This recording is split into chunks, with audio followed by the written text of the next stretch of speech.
Teori Piaget, 4 tahap pembangunan kognitif.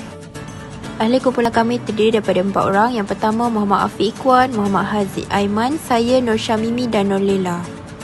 Teori perkembangan kognitif Piaget terbahagi kepada 4 tahap. Jadi pada tahap yang pertama adalah tahap sensori motor. Jadi pada tahap ini bermula dari zaman kelahiran ataupun lahir hingga umur 2 tahun. Jadi sensori adalah bermaksud deria dan motor adalah pergerakan. Ciri-ciri utama dan perubahan pembangunan. Bayi tahu bahawa dunia melalui pergerakan dan sensasi mereka. Mereka belajar tentang dunia melalui tindakan asas, menghisap, mendengar, melihat dan sebagainya. Mereka belajar bahawa benda-benda terus wujud walaupun mereka tidak dapat dilihat, iaitu objek kekal.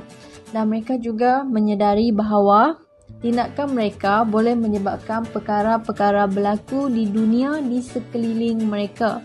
Jadi pada tahap ini, kanak-kanak umur pada tahap ini lebih kepada refleksi yang mahukan apa sahaja yang ada di hadapan mereka.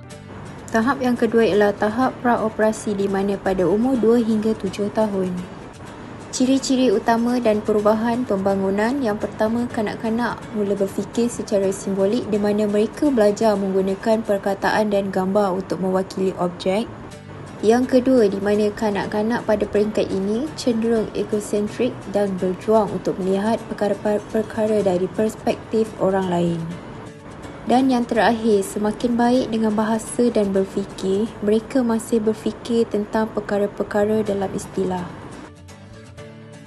Pada peringkat operasi konkret, tahap umurnya antara 7 hingga 11 tahun. Pada peringkat ini, ciri-ciri utama dan perubahan pembangunannya ialah: yang pertama, semasa peringkat ini, kanak-kanak mula berfikir secara logik. Seterusnya, mereka juga mula memahami konsep pemeliharaan. Selain itu, pemikiran mereka menjadi lebih logik dan teratur.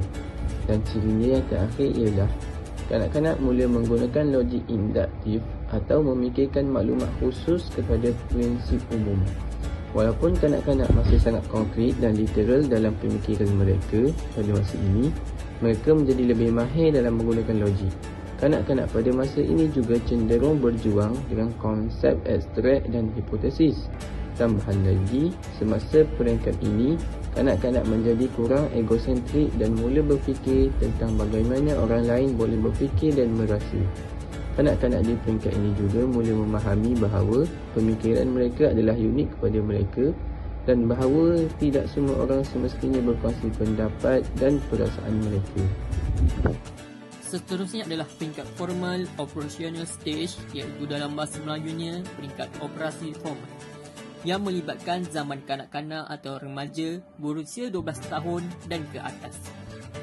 Terdapat beberapa ciri utama dalam perubahan pembangunan peringkat ini. Ciri yang pertama, remaja, kanak-kanak atau remaja dewasa mula berfikir secara abstrak dan alasan tentang masalah hipotesis. Yang kedua, pemikiran abstrak muncul dalam diri mereka. Dan yang ketiga, remaja mula berfikir lebih lanjut mengenai isu-isu moral, falsafah, etika sosial dan politik yang memerlukan penalaran teoretikal dan abstrak. Dan yang terakhir, mula menggunakan logik deduktif atau penalaran dari prinsip umum kepada maklumat tertentu. Tahap akhir teori Piaget ini melibatkan peningkatan logika, keupayaan untuk menggunakan pemikiran deduktif dan pemahaman tentang idea-idea abstrak.